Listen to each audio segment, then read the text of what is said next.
오늘 이 시간은 따르는 길은 외롭지만 충만하다라는 말씀을 나누고자 합니다. 열심과 열정이 언제나 옳은 것은 아닙니다. 열심히 사는 모습은 때로 아름답습니다. 열정적인 사람은 매력적입니다. 그러나 무엇을 위한 열심인지, 왜 열정적인지가 더 중요합니다. 악한 일에 열심인 사람들이 너무나 많습니다. 그런 열심은 나중에 보내면 손해입니다. 그래서 열심을 내기 전에 먼저 부르심을 확인해야 합니다. 누가 부르는 일인가를 분별해서 열심을 다할지를 결정해야 합니다. 바울은 예수님을 만나기 전에도 열심이었고 예수님을 만난 후에도 열심을 냈습니다. 그러나 그 열심의 결과는 반대였던 걸 알 수 있습니다. 예수님을 만나기 전에는 열심으로 사람을 죽였고 예수님을 만난 이후에는 열심을 다해서 믿음의 사람을 살렸습니다. 모세도 그랬습니다. 하나님을 만나기 전에는 열심으로 살인을 했고 하나님을 만난 후에는 열심으로 이스라엘 백성들을 살려 가나안으로 인도했습니다. 사람들에게 해를 끼치는 열정이 있고 사람들에게 유익을 주는 열정이 있습니다. 여러분은 무엇을 위해 열심을 냅니까? 문제는 세상을 살아갈 때 사람들의 부르심에 열심을 다하는 것이 지극히 위태롭다는 것입니다. 누군가의 부르심에 열심을 다할 때 다른 사람들은 그 열심을 편을 기르는 기준으로 삼기 때문입니다. 저 사람은 저쪽 편이구나 하고 판단합니다. 세상은 진리를 기준으로 삼지 않습니다. 이익이 기준입니다. 깊은 속을 들여다보면 내 이익에 따라 편을 택하고 충성을 다합니다. 이익에 따라 편을 바꾸기도 합니다. 그런데도 이익을 따라 행동하지 않는다고 스스로 굳게 믿고 착각하는 사람들이 있습니다. 그러나 자기 자신만 모를 뿐 다른 사람들은 그 사람이 이익을 따라 살고 있다는 것을 훤하게 알고 있습니다.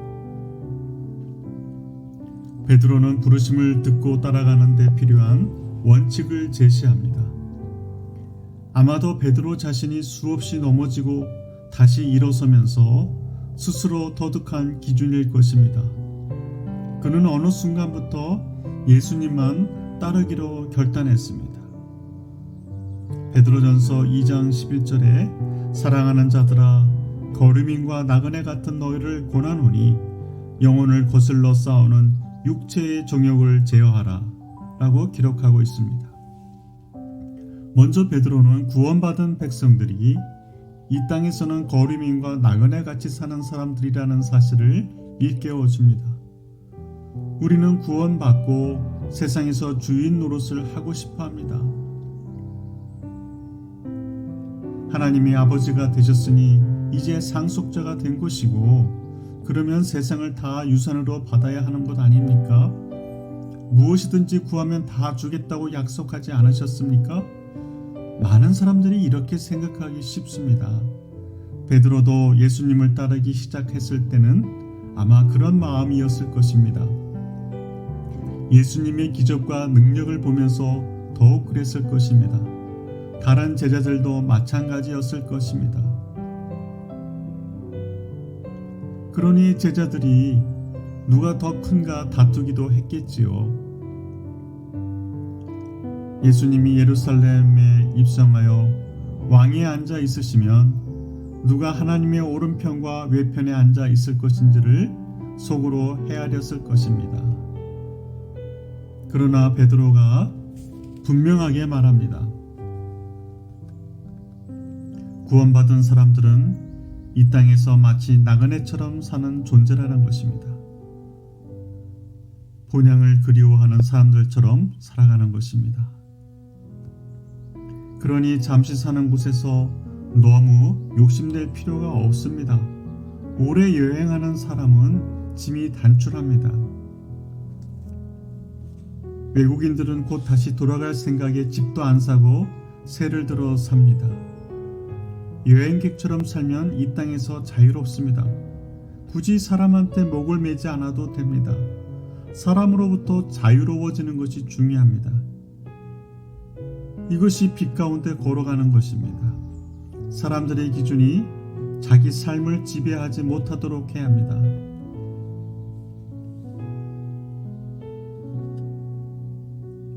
어느 목사님은 어떤 사모님은 누가 다른 사람을 험담하기 시작하면 슬그머니 화장실로 간답니다. 그 사람의 말을 듣고 싶지 않아서입니다. 지혜롭습니다. 왜 그렇게 행동했을까요?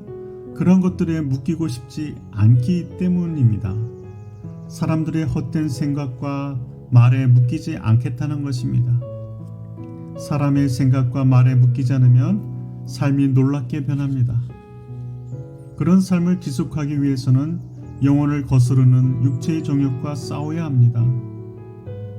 육신의 소욕과 성령의 소욕이 늘 충돌하기 때문입니다. 주님께서 부르심을 받은 사람은 날마다 투쟁하는 삶을 삽니다. 사람들과 싸우는 게 아니라 자기 자신의 정욕과 싸우는 것입니다.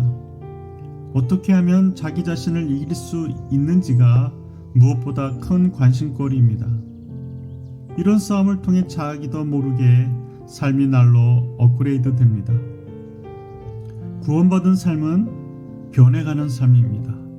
구원받은 사람의 인생이 어떻게 바뀌는지 보고 깜짝깜짝 놀랄 때가 있습니다. 자기 생각의 기준을 버리고 말씀을 기준으로 살기로 결심하고 날마다 스스로를 쳐서 봉촉해 하는 삶을 살기 시작했기 때문에 그 변화는 감출 수가 없습니다. 자신의 욕망과 정욕대로 살지 않고 말씀을 기준으로 살아가는 것이야말로 진실로 빛 가운데로 걸어가는 삶입니다. 그렇게 결단하고 살아갈 때 하나님이 우리를 어떻게 인도하십니까? 베드로전서 2장 12절에 이렇게 기록합니다. 너희가 이방인 중에서 행실을 선하게 가져 너희를 악행한다고 비방하는 자들로 하여금 너희 선한 일을 보고 오시는 날에 하나님께 영광을 돌리게 하려 함이라. 부르심을 받은 사람들은 어디서 살건 주목을 받게 마련입니다. 세상 사람들과 다르기 때문입니다. 다름을 틀림으로 여기는 경우가 많습니다. 그래서 부르심을 받고 삶을 변화시켜 나아갈 때 사람들은 왜 그렇게 사느냐고 묻습니다. 왜 당신만 유난스럽게 그렇게 고집을 부리느냐고 핀잔합니다.